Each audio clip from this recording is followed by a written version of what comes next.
I want you to picture something for a moment. Just imagine you're on vacation. Oh, nice. Setting a relaxing scene. Right. You've got the family together, you're lying on a beach towel, the sun is just beating down. Maybe you've got like a cold drink in your hand. Sounds perfect. Yeah, you can hear the waves, the kids are playing in the sand. It is the absolute picture of total relaxation. Okay, I'm there. But then suddenly, cutting right through the sound of those waves, you hear it. Oh, boy. The wail of an air raid siren. Right. That'll ruin a vacation. Yeah, and every instinct tells you to run, you know? Grab your kids, seek shelter.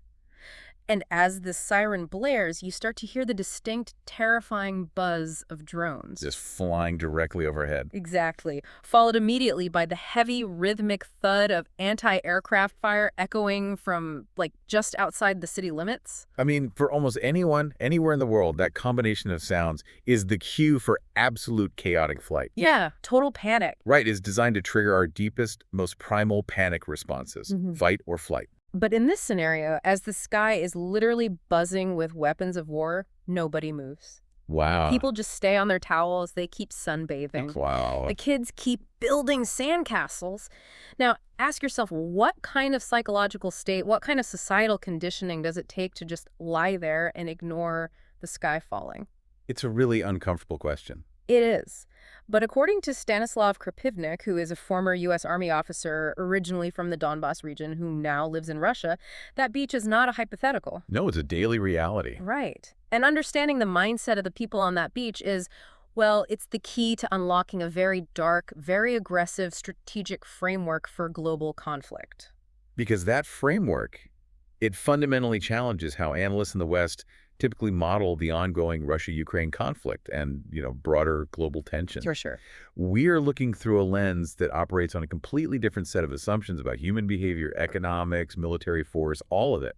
Which means we really need to set some critical analytical ground rules for you, the listener, before we go any further into this deep dive. Yeah, this is super important to establish up front. Exactly, because the views we are dissecting today from this source material, they are highly partisan, they are politically charged, deeply cynical, and honestly, they advocate for extreme, devastating military measures. Right, and we need to be crystal clear here. Neither of us is endorsing these viewpoints. No. Not at all. We're not taking sides, and we certainly aren't validating these claims as objective truth. Right. Our mission is strictly analytical.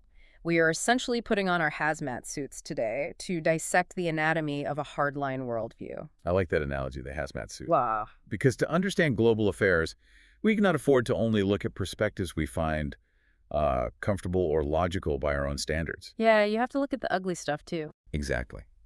We have to map out the internal logic of an adversary or a hardliner, however brutal it might be.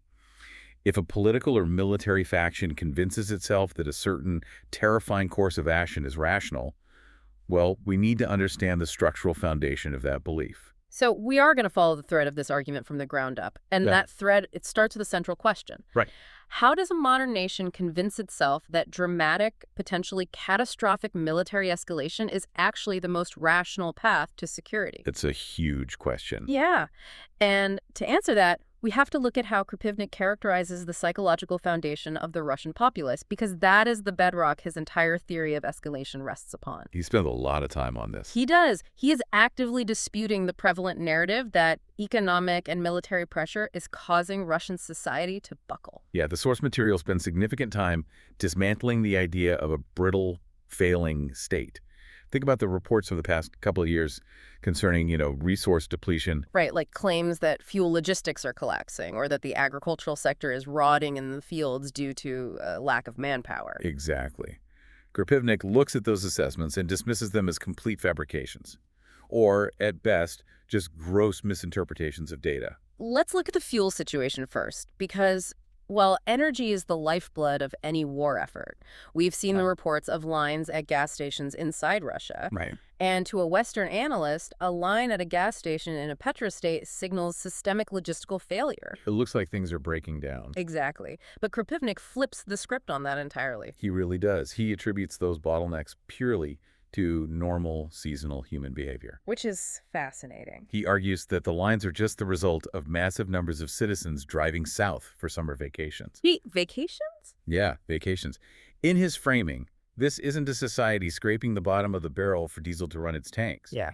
It is a society with so much excess capacity that the civilian population is still prioritizing leisure travel. Wow. So he's saying they're just going to the beach. Pretty much. He insists that even with this huge influx of vacationers, every second gas station remains fully stocked. It's a deliberate projection of normalcy. And he applies that exact same logic to the agricultural sector, which is, incredibly important for domestic stability. Oh, absolutely. Yeah. Food security is often the first thing to trigger massive civil unrest. Right. If people can't eat, they riot. Yet he paints a picture of total abundance. He specifically notes that the southern regions are pulling in 2 successful harvests a season. Yeah, he highlights wheat and sunflower specifically. Yeah, why those 2? Well, the emphasis on agriculture is strategic for his argument. He is detailing how tractors and combines are actively working the fields, collecting the harvest, and immediately replanting. Just business as usual. Exactly. And by highlighting wheat and sunflowers, he is targeting the core commodities that not only feed the domestic population, but they also represent massive export leverage. Oh, right, because the rest of the world needs that food. Yes. The underlying message here is that the machinery of the state, the literal tractors, are functioning perfectly despite Western sanctions designed to starve them of parts or fuel. That brings us back to the psychology of the people on that beach we talked about at the start. Right, the siren ignores. Yeah. Krapivnik isn't just saying they have enough food and gas. He is arguing they possess a deeply ingrained stoicism that renders psychological warfare basically useless. And he pulls an anecdote from history to prove this isn't a new phenomenon. This part was wild. It really was. He references the situation in Egypt during the Muslim Brotherhood's rise to power. Right, because that historical parallel is quite revealing of how this hardline perspective views itself in relation to the West. Totally. So during the unrest in Egypt, there was significant violence in the streets. It was a chaotic time. Very. And according to Krapivnik, while European and American tourists were in absolute panic, crowding airports to evacuate resorts like Sharm el-Sheikh, the Russian tourists simply stayed put at their hotels. They just kept vacationing during a revolution. Yeah.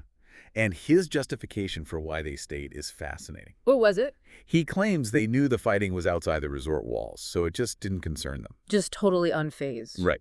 Furthermore, he suggests the local jihadist factions deliberately avoided the Russian tourists because they believed the Russian men, quote, knew how to fight and would violently retaliate if bothered. I mean, whether that is a historically accurate assessment of jihadist tactics in Egypt or simply a projection of Russian national mythology is almost beside the point. Exactly. The utility of the story is what matters. Right. He uses it to establish a baseline of perceived invulnerability. He is building a narrative that his people do not rattle. They do not succumb to the panic that he claims easily breaks Westerners. And he scales that concept up to an entire city. He uses Gorlovka as his ultimate proof of concept for the societal endurance. Gorlovka, yeah.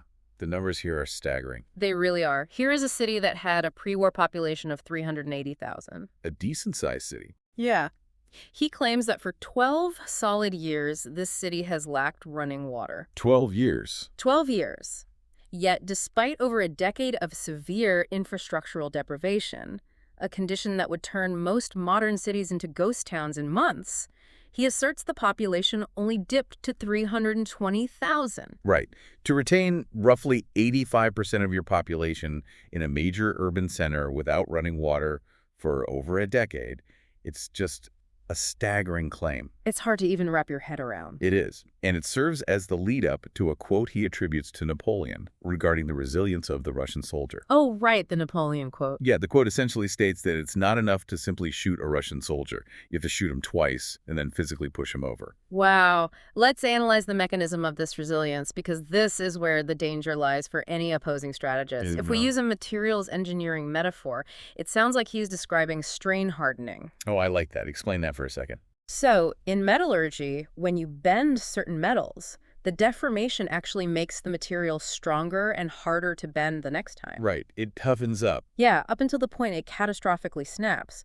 But I have to wonder if he is confusing strain hardening with the complete severing of the pain receptors. That's a crucial distinction. Right. Like, is this genuine active resilience, or is it just profound systemic resignation? The distinction between resilience and resignation is vital here. Active resilience implies a population that is enduring hardship because they are actively committed to a goal. They believe in the mission. Right, they're pushing back. Resignation, however, is a passive acceptance of suffering because the population believes they have zero agency to change their circumstances. They just accept it. Exactly. They don't protest not because they are brave, but because they believe protest is futile and dangerous. But from the perspective of the leadership, does it even matter? Good point. If the population truly does not panic, if they don't march on the Capitol demanding an end to the war because they are completely numb to the lack of running water or the drones overhead, it completely removes the domestic pressure valve. It does. The leadership essentially has a blank check. They gain the most dangerous strategic asset in any conflict, which is indefinite time. Time is exactly what it buys them. In modern warfare, breaking the will of the civilian population is often a primary unstated objective. Yeah, you want the people to demand peace. Right. The theory is that economic and infrastructural pain will force the public to demand their leaders seek peace. But if a leadership believes, or correctly observes, that their population's will is already a flat line that cannot be broken further, it changes their entire strategic calculus. It frees them up completely. It does. It allows them to absorb economic shocks that would collapse a different government. So if traditional pressure on the civilian baseline isn't working, that forces an opponent to adapt.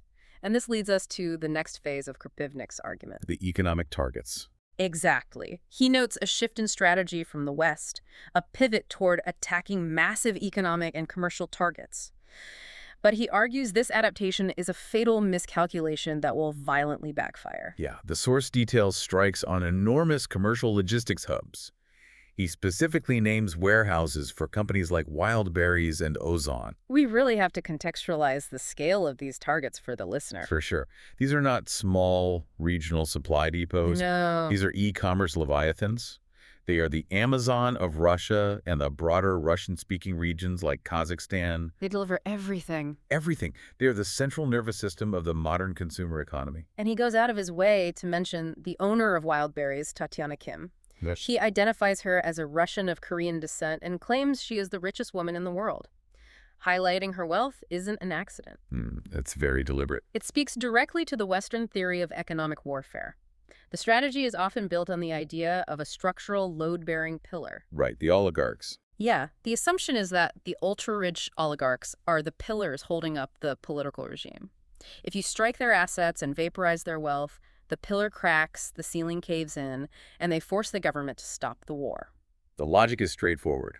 Squeeze the billionaires until they squeeze the politicians. Exactly. But Krapivnik's thesis is that Russian society, in this context, does not behave like a rigid architectural structure. Yeah. He says it behaves more like a non-Newtonian fluid. Meaning, the harder you punch it, the more rigid and resistant it becomes. Exactly. You hit it fast and hard, it turns to stone.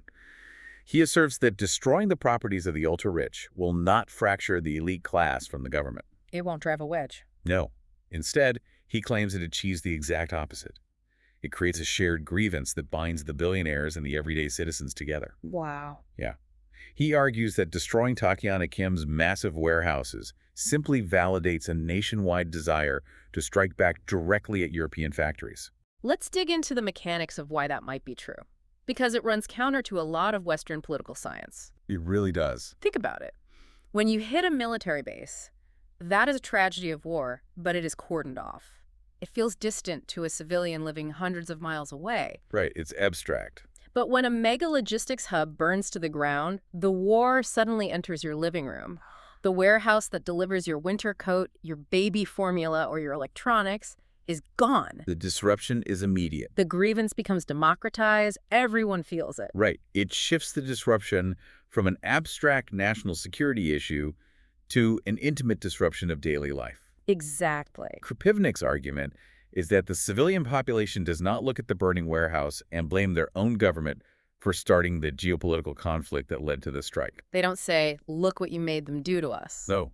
Instead, they blame the foreign entity that launched the missile. The anger is directed outward. It doesn't create a demand for peace. It creates a demand for symmetrical retaliation. Which sets a terrifying stage. Because if the public is unfazed by danger and actively angered by economic disruption, the leadership feels entirely justified in taking extreme measures.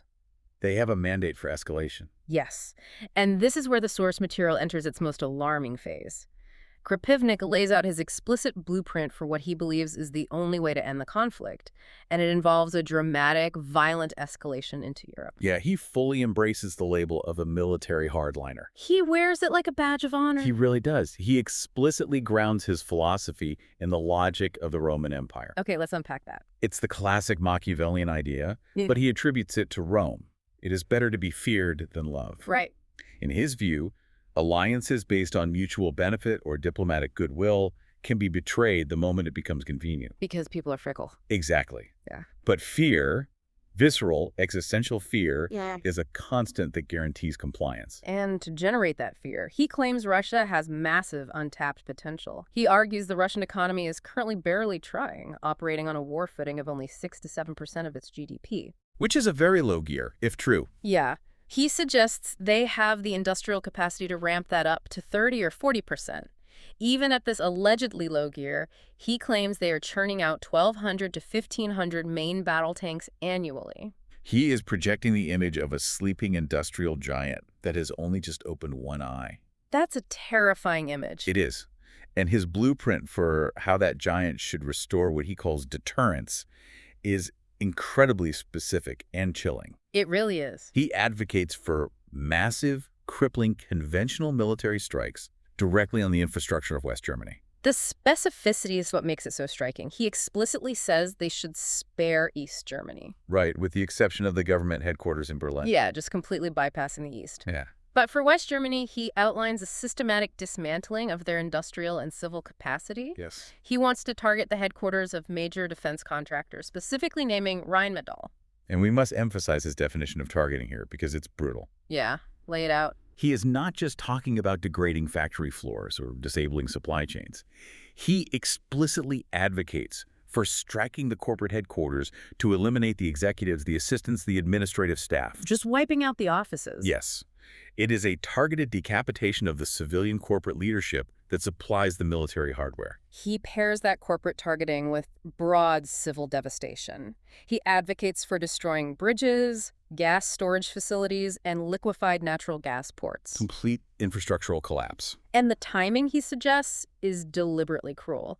He says these strikes should happen right before winter. Yeah, taking out energy storage as the temperature drops is a classic siege tactic, just adapted for the 21st century. It's designed to freeze people out. Exactly. It is Yeah. designed to cause maximum civilian suffering to force a political capitulation. He believes this is the only way to conduct real combat against an opponent you feel is fighting a proxy war. You bypass the proxy and bring the pain directly to the elites and the infrastructure they rely on for their comfort and power. He even points backward to validate this theory, arguing that Russia missed a massive opportunity 2 years ago with Slovakia. Right, the tank shipments. Yeah, when Slovakia first provided tanks to Ukraine, Krapivnik believes Russia should have struck them immediately and violently. In his mind, making a bloody example of Slovakia would have backed NATO off permanently. This requires us to deeply analyze the doctrine of escalate to de-escalate. It sounds like an oxymoron. It does, but it is a real controversial military theory that originated during the Cold War. How does it actually work? The core premise is that if you are in a conventional conflict that is grinding into a stalemate or turning against you, you take a sudden, shockingly violent action. This was often theorized as a tactical nuclear strike. Just to change the math. Yes. Yeah. You do it to demonstrate that you are willing to risk absolute Armageddon. The shock value is supposed to force the adversary to freeze and immediately negotiate, out of fear that the next step is the end of the world. It's essentially the mafia boss theory of geopolitics. You smash up one shop in the neighborhood so brutally that nobody else even considers stepping out of line. Right. But Krapivnik adds a fascinating twist to this doctrine. He explicitly dismisses the use of nuclear weapons for this purpose. That is a crucial nuance in his argument. He views nuclear weapons as fundamentally uncontrollable. Once you pop that cork, you can't put it back. Precisely. The chain reaction of a nuclear launch is too fast, the protocols are too rigid, and the risk of total global annihilation is just too high. Once that threshold is crossed, you lose the ability to manage the escalation. So what's his alternative? He advocates for achieving that exact same psychological shock and awe using devastating, non-nuclear conventional precision strikes. But let's look at the math of this gamble, because it seems entirely contradictory to the goal of avoiding a larger war. The math is very fuzzy. Right. If Russia strikes gas facilities and corporate headquarters in Germany, they are attacking a NATO member. Article 5 of the NATO treaty states that an armed attack against one member is considered an attack against them all. The core of the alliance. Exactly. Wouldn't striking Germany instantly trigger the exact massive global war he claims he wants to deter? Well, the entire strategy rests on a massive psychological gamble regarding the cohesion of the NATO alliance. He thinks it's a bluff. He absolutely does. Yeah. The math of this hardliner doctrine assumes that Article 5 is ultimately a political bluff. The calculation is this. If Germany is suddenly burning, will the leadership in Washington, D.C. actually risk the destruction of New York, Washington, or Los Angeles to avenge Berlin? Wow. Yeah. Krapivnik is banking on the assumption that when faced with visceral, immediate devastation, the political will of the United States to honor a treaty will crumble in favor of self-preservation. He is betting the fate of the world on the assumption that the West is too decadent to fight a real war of survival. Exactly. But even if we assume this is just rhetoric for an interview, just a hardliner blowing off steam, we have to recognize how this language actively shapes reality. Words have consequences. Right.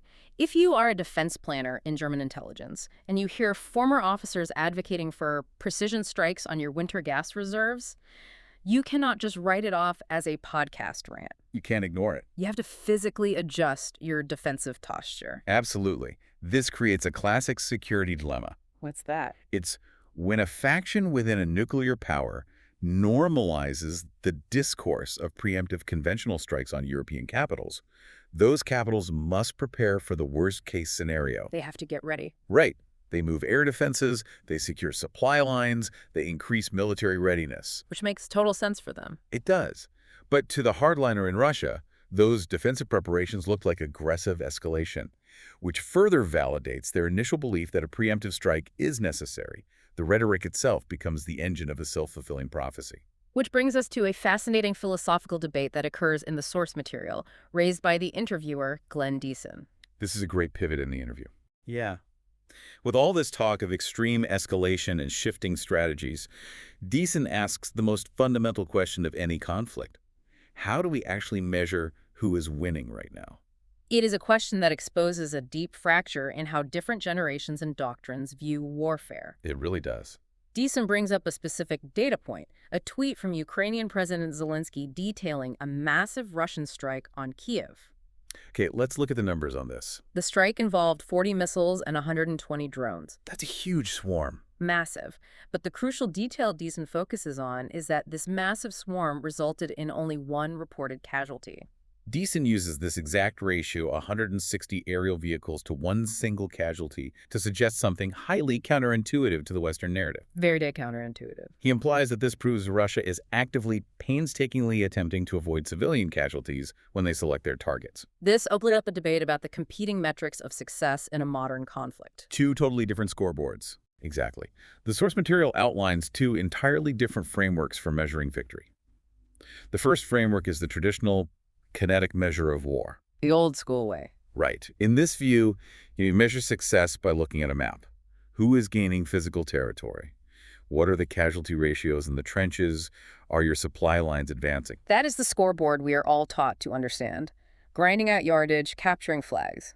But the second framework, which the source attributes to Western analysts, asks a totally different question. What's the new question? Is NATO actually winning the war by steadily degrading Russian sovereignty from the inside out? This second framework looks at the ability of the West to facilitate strikes on critical infrastructure deep inside Russian territory. We're talking oil refineries, supply depots, naval assets. Right, and doing it without facing immediate, direct military retaliation against NATO soil. Exactly. The argument is that if a nation cannot secure its own internal borders against systemic degradation, its sovereignty is effectively being hollowed out, regardless of where the front line is located. And Krapivnik firmly lands on this latter issue being the absolute paramount concern. For him, it's everything. For him, the loss of deterrence, the fact that Western powers are not terrified of catastrophic retaliation when they support strikes on Russian economic targets, means they are losing the only game that matters. Well, it represents the fundamental shift from traditional military doctrine to modern hybrid warfare. How so? Well, traditional warfare is about physical control. Hybrid warfare is about systemic resilience, economic endurance, and psychological deterrence. If your army is advancing, but your adversary feels perfectly comfortable strangling your economy and attacking your supply chains because they do not fear your response, your physical advances might ultimately be meaningless. It's like we are watching a high-stakes sporting event, but the two teams aren't even playing the same game on the same field. I like that analogy. Right. One side is on the turf, playing for points on a scoreboard, measuring success in square kilometers. The other side is sitting in the back office of the stadium, actively trying to bankrupt the franchise, cancel their insurance, and buy out their debt. That's a perfect way to put it. If the metrics of success are this violently misaligned, how does a peace deal ever get brokered? It makes traditional diplomacy almost impossible. Because they can't even agree on what winning looks like. Right. Negotiations require a shared understanding of reality. If side A says, we will cease hostilities when we control this specific geographic province, and side B says, we will cease hostilities when your economy permanently collapses and your regime changes, there is no overlapping Venn diagram for a ceasefire. No middle ground at all. Exactly. There is no middle ground between geography and existential survival. And it is deeply unsettling how both sides can look at the exact same physical event and construct entirely divergent moral and tactical realities. It's cognitive dissonance on a global scale. Take that strike on Kyiv again, 160 drones and missiles. One side looks at that volume of weaponry and says, this is an indiscriminate, brutal terror campaign designed to overwhelm defenses. Which makes sense. Right. But the other side looks at the single casualty and says, look at our incredible restraint and precision. This proves we are fighting an honorable war. Yeah. The data point is identical, but the realities are light years apart. And this complete divergence in narrative extends far beyond the immediate battlefield in Eastern Europe.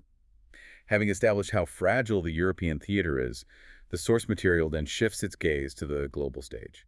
The puppet masters, in his view. Right. It attempts to map out the grand strategy of the nations it views as the primary puppeteers of this entire conflict, namely the United States and the United Kingdom. Unsurprisingly, the framing of U.S. and U.K. involvement is highly derogatory and conspiratorial. Krapivnik claims that the ultimate goal of the United States is something he calls the Ukrainization of Europe. It is a deeply cynical concept. It strips all agency away from European nations. What does he mean by it exactly? He essentially argues that the United States views European citizens and economies as nothing more than raw material. He actually calls them meat for the grinder. Meat? Wow. Yeah. In his view, the American grand strategy is to throw European lives and resources into a proxy conflict to bleed Russia dry, all while the American defense industry and financial sector reap massive profits from thousands of miles away. He refuses to view European nations as sovereign entities making independent choices about their own security architecture. Right, they don't have free will in his narrative. To him, they are merely vassal states, blindly following orders from Anglo-American corporate interests. And he harbors a very specific, historically rooted grievance with the United Kingdom's role in global affairs. He asserts that the UK possesses a historical talent for instigating massive conflicts, but a terrible track record of finishing them without suffering devastating losses. He goes way back for this, right? Oh yeah, he references a wide swath of history to build this profile. He brings up the War of 1812, the Napoleonic Wars, World War I and World War II. Just a laundry list of British involvement. Right. His overarching argument is that the British strategy relies on manipulating other nations into fighting their battles, but they inevitably lose control of the situation, get sucked into the vortex of the conflict, and pay a heavy price in blood and treasure. It is a sweeping, highly deterministic view of history that portrays the UK as a chronic, dangerous meddler. But when he turns his focus fully on the U.S. military, the narrative shifts from viewing them as a mastermind to portraying them as an empire in the late stages of dangerous overextension. He thinks the U.S. is stretched way too thin. Yeah, he points to tensions with Iran and makes some very bold claims about the failure of American military technology. He specifically targets the Patriot missile defense systems, which are huge for the U.S. They are a cornerstone of U.S. and allied air defense. He claims these systems critically failed during a ballistic missile strike on a U.S. base in Jordan.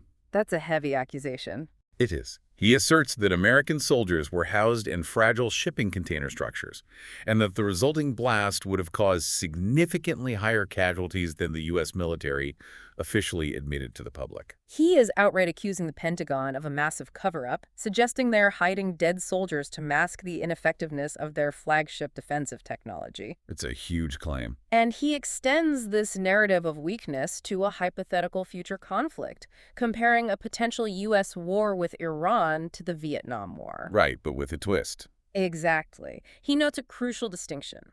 While Vietnam started with broad public support that slowly eroded over a decade of grinding conflict, he claims a war with Iran would start out deeply unpopular on day one. It wouldn't even have a honeymoon phase. Right. It would immediately fracture the American home front. This is a textbook example of how a deep-seated anti-Western structural worldview is constructed. How does it usually work? It relies on three primary pillars. First, as you noted, completely stripping agency from allied nations, reducing them to puppets. Okay, that's one. Second, attributing purely cynical, profit-driven motives to every action taken by the West, ignoring any ideological or security-based reasoning. Right, it's all about the money. And third, relentlessly highlighting or exaggerating Western military failures to project an image of an empire that is rotten from the inside out and destined to collapse. But there is a massive logical contradiction here that we really have to explore. Okay, let's hear it. Krapivnik paints a picture of the United States operating global conflict like a highly efficient, utterly cynical corporate franchise model, outsourcing all the physical risk to Europe, maintaining total control of the geopolitical board, and hoarding all the profits. The evil mastermind. Exactly. But in the exact same breath, he claims that U.S. military technology is failing, that their leadership is incompetent, that they are hopelessly overextended in the Middle East, and that they have to lie to their own public about casualties. If we think about this critically, can the United States simultaneously be an omnipotent, evil mastermind orchestrating global events and an incompetent, failing operator that can't protect a shipping container? It is a profound logical inconsistency, but it is actually a hallmark of effective adversarial propaganda. Oh, really? Why? The enemy must always be portrayed as two things simultaneously.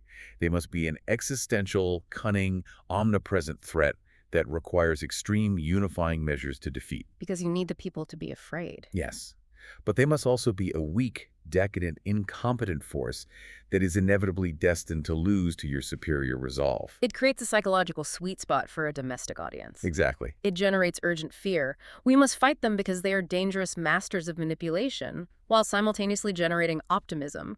We will inevitably win because they are fundamentally weak and corrupt. Precisely. And we also have to consider who else benefits from the widespread adoption of this narrative. Who's that? Well, source material briefly mentions that China is having a great time observing this dynamic. Oh, interesting. Yeah, they are watching the United States stretch its resources, political capital, and military hardware thin across multiple theaters in Eastern Europe and the Middle East. This narrative of a proxy war, of the U.S. draining its vital resources to manage European and Middle Eastern crises, perfectly serves a much larger Eastern geopolitical alignment. It's exactly what they want. If the U.S. is perpetually bogged down in these conflicts, constantly reacting to crises, their ability to focus on the Indo-Pacific to counter Chinese economic and military influence is severely degraded. They're distracted. For strategic observers in Beijing, or hardliners in Moscow, an overextended, internally distracted America is the ideal scenario for shifting the global balance of power. Which perfectly sets up the final and perhaps most cynical portion of this deep dive. The politics. Yes.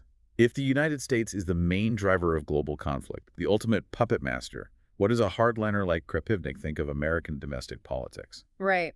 With an upcoming election cycle, you might assume he would be rooting for a specific candidate to disrupt the system. You'd think so. But his analysis is a deep dive into absolute political fatalism. It really is. It's worth noting the context of the interview here. Why does the platform matter? Despite speaking on a platform that often features or leans toward populist right-wing figures who advocate for disrupting the American establishment, Krapivnik does not view figures like Donald Trump or J.D. Vance as saviors. Not at all. He doesn't even view them as meaningful disruptors.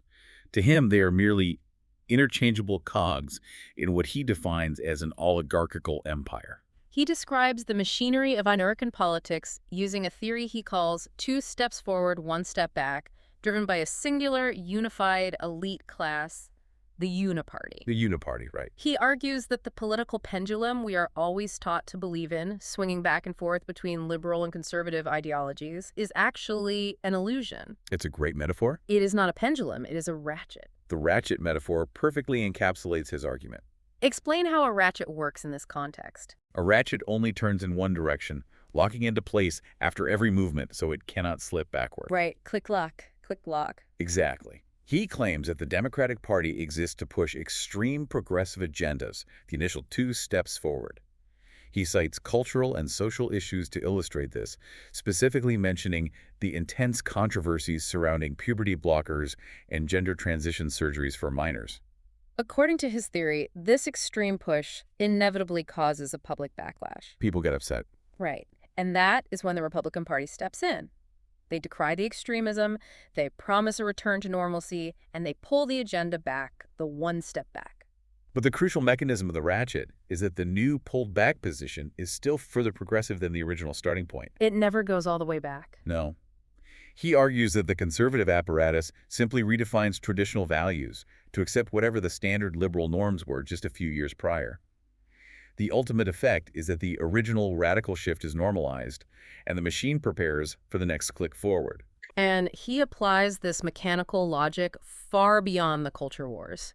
He points to massive structural shifts, like the implementation of Obamacare or the rapid financialization of the American economy. Big stuff.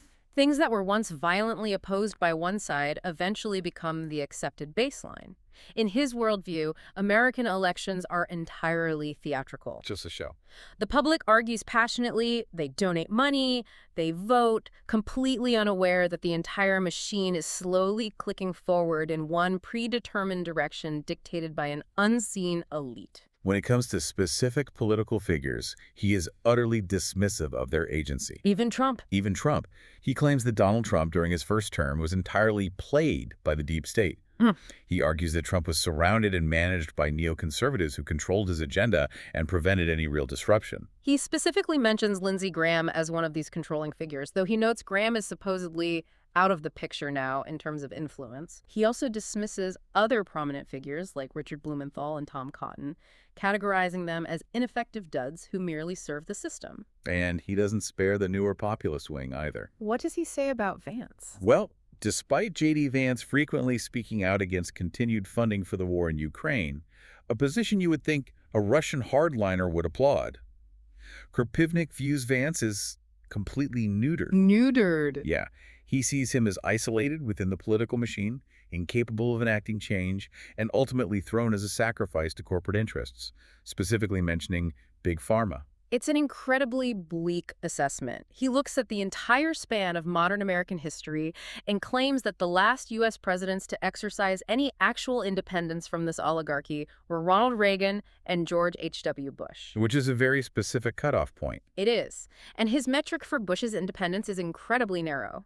He uses a single instance where he claims Bush was willing to stand up to Israel regarding loan guarantees. Everything since that specific moment, he argues, has been a period of absolute control by an entrenched, unelected elite. This represents the ultimate expression of political fatalism. It is a complete and total rejection of both the American left and the American right. Neither side matters to him. Right. In this analytical framework, policy is not dictated by the will of the voters. It is not even dictated by the politicians the voters elect. Policy is written by a permanent, entrenched oligarchy that profits from perpetual foreign conflict and constant managed societal shifting. But here is where his entire worldview seems to collapse under the weight of its own logic. Okay, let's break it down. Let's look at the idea of the political ratchet. If he truly deeply believes there is absolute control by this oligarchical empire, if the machine is completely rigged, elections don't matter, and politicians are just meat puppets for corporate interests, why is he advocating so passionately for conventional military deterrent? That is the profound contradiction at the heart of the hardliner's perspective. Exactly. Can you deter a machine? Right. If the United States is just a profit-seeking algorithm run by defense contractors and financial elites, won't they just calculate the cost of a Russian strike on a German gas facility, adjust their financial models, and continue operating? It's just numbers to them. in his theory. He is essentially trying to punch a spreadsheet. On one hand, he believes he is fighting an immovable, unfeeling system that does not care about human life or political opinion. On the other hand, his entire strategy of escalate to de-escalate relies on the fundamental assumption that extreme violence will shock that exact same system into feeling visceral human fear and changing its behavior. Right. He wants to scare something he claims has no emotions. He is trying to use physical, kinetic violence to negotiate with a structural algorithm. It simply does not compute. It highlights the inherent catastrophic danger in this type of hardline analysis. The danger being what? When a strategist strips their adversary of their humanity, when they reduce a complex nation to a cynical, unfeeling machine, they create a terrifying permission structure. They can justify anything. Exactly. They justify any level of brutality, any violation of norms, because they convince themselves that extreme, unyielding violence is the only language a machine is programmed to understand. Wow. We have covered an immense amount of incredibly heavy ground today. Let's try to synthesize the journey we've just taken through this source material. It's been a long... We have spent this deep dive looking through the uncompromising lens of a military hardliner. We've explored a perspective that views Russian society as an unshakable monolith, conditioned by history to be totally unfazed by the psychological pressures of war. We've analyzed how this perspective believes that economic warfare will not fracture the state, but will instead democratize grievance, triggering a demand for a devastating conventional military escalation against European infrastructure. We've looked at a worldview that completely dismisses European agency, reducing sovereign nations to mere disposable assets for an Anglo-American profit machine. And finally, we examined a deep political fatalism that views American democracy as nothing more than a theatrical facade, a ratchet masking a permanent, profit-driven oligarchy. It is a dark, highly aggressive framework for viewing the world, built on profound assumptions about human endurance, economic fragility, and political corruption. And as we close, I must reiterate to you, the listener, the point we made at the very beginning. Super important. Our goal today was purely analytical. We set out to dissect the anatomy of this specific, highly partisan worldview found in our source material. We are not endorsing these extreme claims, nor are we validating his characterizations of global politics. Definitely not. But understanding how this hardline perspective constructs its reality, understanding the logic that drives its dangerous conclusions, is vital if we want to comprehend the forces shaping the geopolitical landscape today. You can't understand the trajectory of a conflict if you refuse to understand the mindset of the people willing to escalate it. You cannot navigate a storm if you refuse to study the pressure systems creating it. So I want to leave you with one final thought to mull over as you go about your day. Think back to that image of the beach. Think about the sirens blaring, the drones overhead, and the people refusing to pack up their towels. Such a wild image. If Krapivnik's assertion is even partially true, if both sides of a global conflict are operating on entirely different, non-intersecting metrics for what it means to win, and if both sides increasingly view their opponents not as rational human actors, but as captured, inflexible systems is traditional diplomacy in the 21st century dead. That's the million-dollar question. And if the metrics don't align and the populations are entrenched, what exactly replaces the negotiating table when deterrence finally fails? Something to think about. Until next time.